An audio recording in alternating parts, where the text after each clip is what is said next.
Hello, folks, and thank you all so much for coming out to the first of the live Q&As for our Age of Upheaval series at Curious Minds with Dr. Peter Harris. Over the next 20 minutes or so, Peter and I are going to be running through the really excellent questions that you submitted us this week in response to his first lecture on Paris and Berlin in the 1920s. Before we begin, I want to quickly remind all of you that we're hosting two more live Q&As this morning once we wrap up with Peter for our Royal series with Shanann Govani and our Feasts That Changed the World series with Laura Carlson. If you were planning to stick around for either of those, make sure to refresh your browser when those Q&As commence at 11 a.m. and at 11:30. So you'll need to refresh your browsers if you want to stick around for those. In the meantime, however, it is, as always, my honor and privilege to extend a warm Curious Minds welcome to one of our most popular lecturers here at Curious Minds, Dr. Peter Harris. Welcome, Peter. Thank you, Will. Thank you for that warm greeting. How are you on this fine Friday spring morning? I'm doing well, thank you. There's sunlight coming through the window. There is, I hope, one or two people out there listening to us, so it's not a sense of total isolation, and I get a chance to talk to you. Wonderful. Well, Peter, we've got a lot of great questions to get through here, so I'm going to jump right into it. Okay. Our first question comes from an old friend and longtime Curious Minds supporter, Sharon Harris, who writes that who really enjoyed your look at the American expat scene in Paris in the 1920s. And she writes that from her research, she's aware that another benefit of living in France was that there was no prohibition as there was in the United States. Am I right that cocktails and mixed drinks were becoming the jazz age craze during that period, and that France's liberal laws when it came to alcohol were very appealing? So just to boil this down, Peter, was the access to alcohol, to wonderful French champagne and absinthe, another factor that made the Paris such an appealing locale for American expats in the 1920s? Absolutely. There was, in fact, I was talking with a friend of mine, a French professor, a few days ago before I got this question. And when I said, there was prohibition in the United States in the 20s, and do you think that could have happened in Paris? He rolled around on the floor for a little while before he could gather himself enough to say, absolutely not. So, yeah, no, that's a really interesting question, Sharon, and thank you for that. Cocktails were indeed popular during the jazz age in the United States. And in fact, they were popular before that. I mean, Manhattan, that classic drink, dates back to the 1880s or the 1890s. But one reason cocktails became particularly the rage during the jazz age in New York was because getting beer and wine, which involved large quantities of fluid being shipped during the Prohibition, was not so easy. So this is why, for instance, bathtub gin became popular, along with all kinds of other mixes. And you're going to see a little bit about that in the next episode when I talk about New York, and a subsequent one too. But that craze for cocktails came with all these expats coming over to Paris.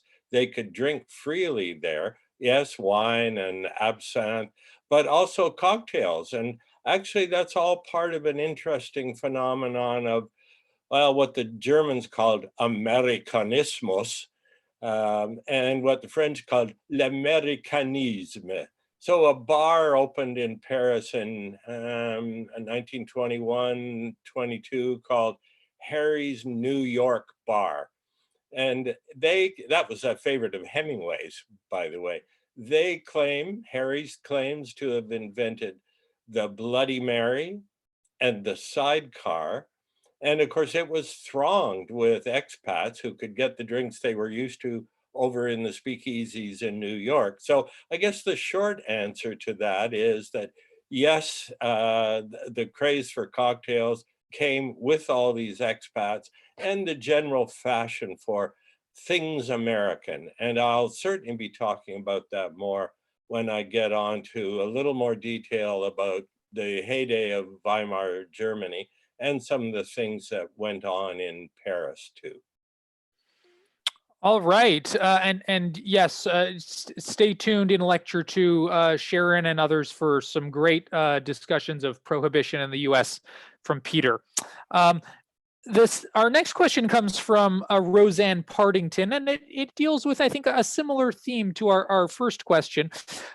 Roseanne writes, was the spirit of Carpe Diem in Paris after World War I specifically related to Paris's World War I experience, or was it a historical or traditional social norm of French culture and society in general? So I guess, again, to put a fine point on this, Peter, this sort of spirit of joie de vivre that kind of flourished in Paris in the 1920s, do you see it as a reaction to having just overcome the trauma of World War I, or can you also trace it to perhaps a more enduring trait in the French character and in French society? Well, the answer is both those things you just talked about, Will. Yes, it was definitely a reaction to the trauma of World War I. Now, there wasn't troops fighting in the streets in Paris. A lot of the fighting was confined to the northern part of France, but certainly the trauma of war was ever present. I mean, there were huge casualties amongst French and Parisians during World War I. Something like 1.5 million Frenchmen and women were killed in World War I. So that stopped with the signing of the Treaty of Versailles. And so there was a great sigh of relief about that.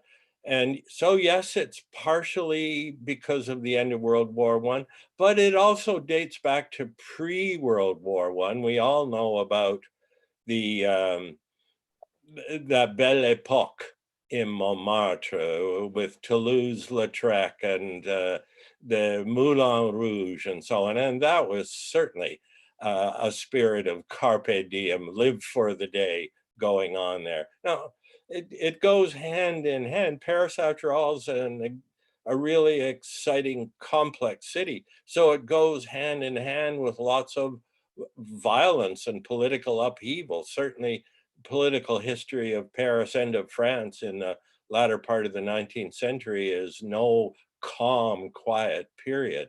But it's as a kind of reaction, I think, to when some of those excesses of, say, 1871, 1872 in Paris had passed, that spirit of live for the day came surging to the fore. And so this is another instance of it. It's a good question. And it comes out again after World War II. Indeed, indeed. So, Peter, shifting gears a bit here, you mentioned at the outset of your first lecture that you had all sorts of fascinating material planned, looking at the Spanish flu and how it impacted this period in world history. But at the end of the day, you decided you'd put that aside just for now because it might hit a little too close to home. But interestingly enough, we got quite a few questions on just that topic from our friends at home. One of our audience members, Sandra, writes, can you please talk a little bit about how the Spanish flu impacted this time period in Germany, Paris, and America? Yes.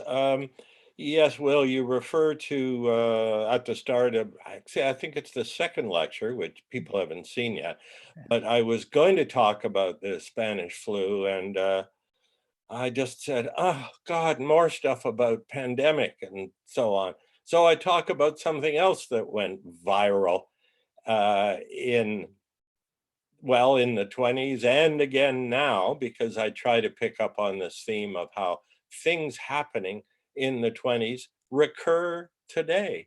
And certainly the trauma of the Spanish flu, we're going through that now in spades.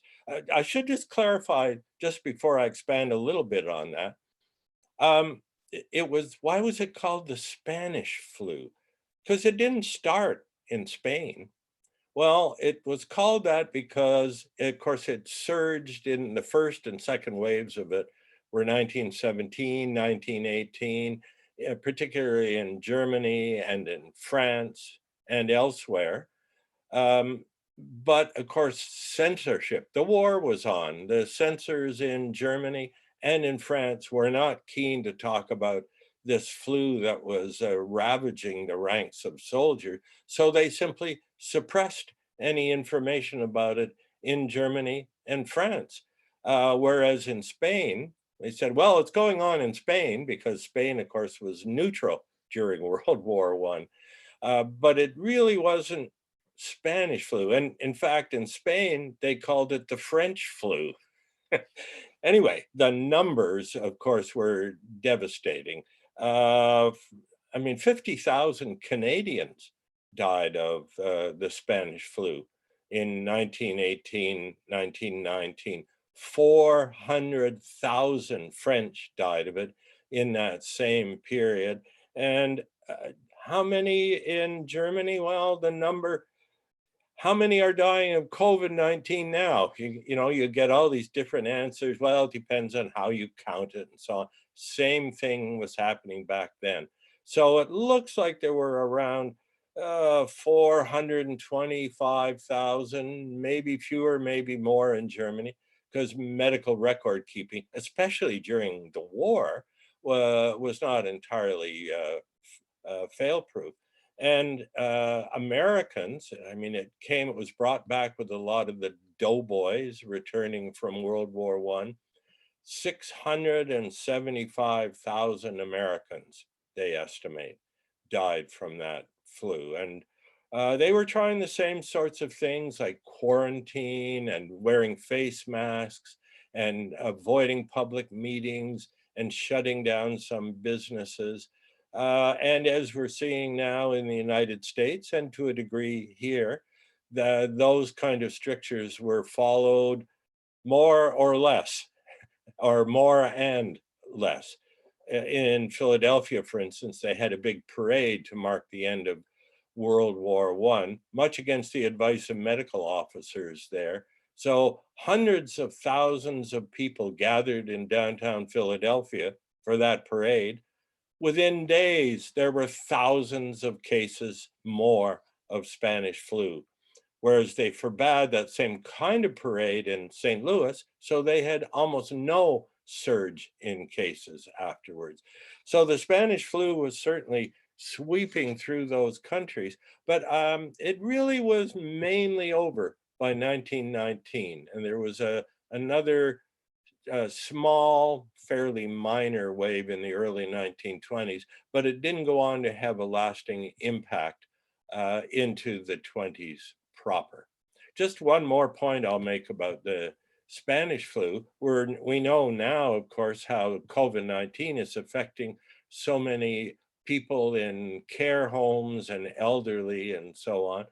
Well, the Spanish flu, one of the horrors of it was that it affected young people whose immune system surged against the virus of the Spanish flu, produced an internal tussle. I can't begin to describe it in appropriate medical terms, but the upshot was that a lot of those young people were then susceptible to the bacteria of pneumonia, and that's where what killed a lot of them.